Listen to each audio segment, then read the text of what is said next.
Get ready for the dictation on the count of 3, 2, 1, start. The pace of price rise faced by Indian consumers eased below the central bank's upper tolerance threshold of 6% in March. The 5.66% retail inflation level recorded in March was last seen in December 2021. That was followed by a sustained spell of high inflation that escalated after the Russia-Ukraine conflict that began in February 2022 and peaked at an 8-year high of 7.8% in April, including last November and December. March marks only the third occasion in 15 months when inflation was within the Reserve Bank of India's RBI's mandated tolerance range of 2% to 6%. The RBI, which had to send an explanation to the government on why the target was missed for 3 successive quarters for the first time since the inflation targeting framework was introduced, hit a pause on interest rates this month after a streak of hikes. It now expects inflation to average 5.2% in 2023 to 2024, lower than the 5.3% it projected in February.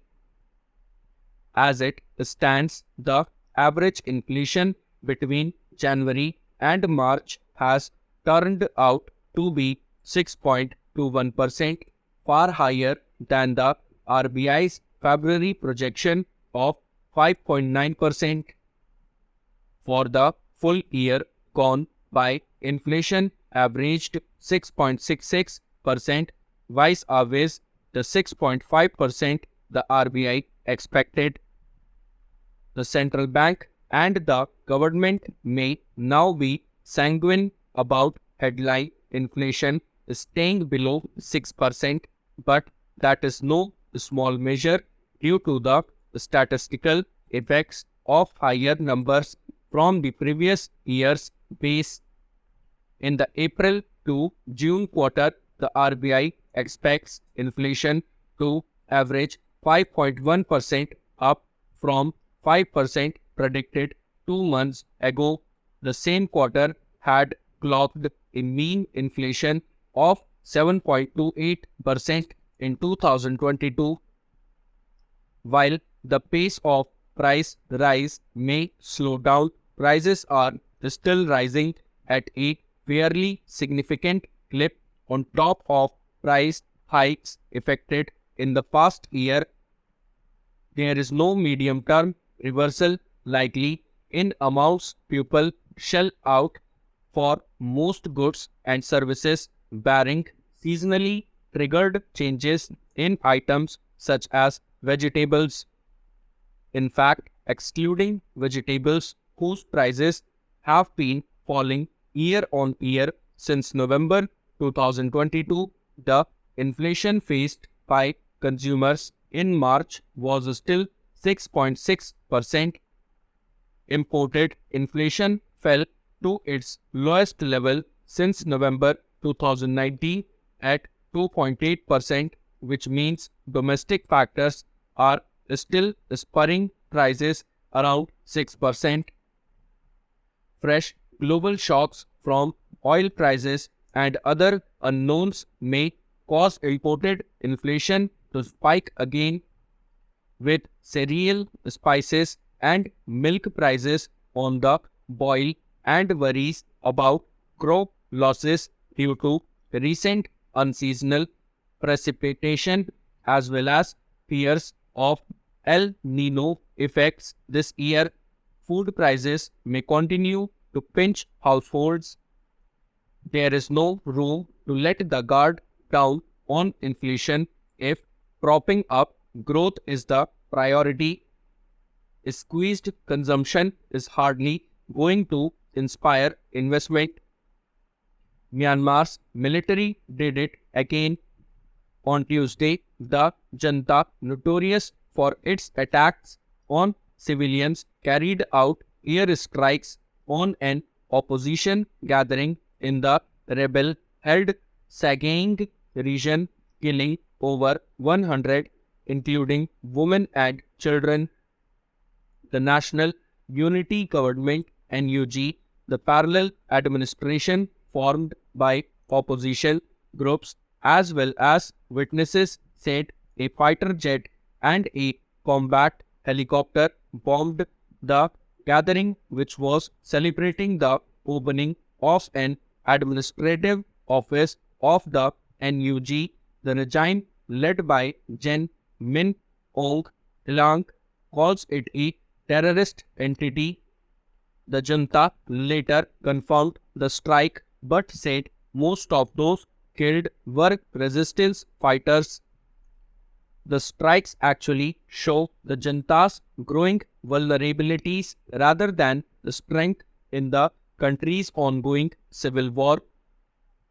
In the past, the main opposition that the military regimes had faced was the non-violent democratic movement led by Aung San Suu Kyi.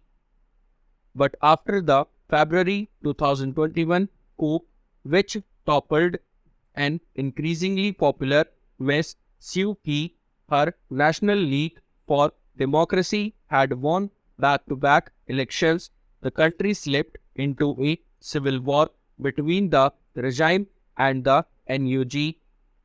The NUG and its armed wing, the People's Defense Force (PDF), have joined hands with ethnic militias to oust the military. The military has lost swathes of territories, mostly sparsely populated in rural and jungle areas. Unable to recapture lost land, it has relied on air strikes to weaken the opposition.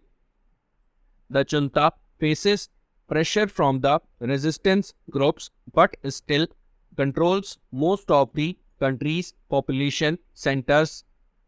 The current approach of the generals is to hold on to territories under their control while continuing to use disproportionate force against opposition fighters and civilians in rebel-held areas.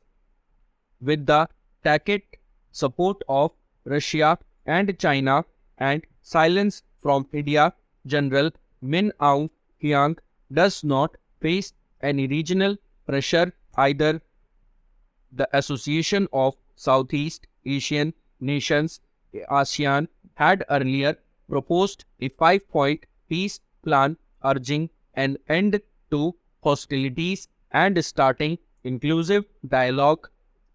But the generals have refused to talk to the opposition and are not ready to share power. The status quo, however, is unsustainable.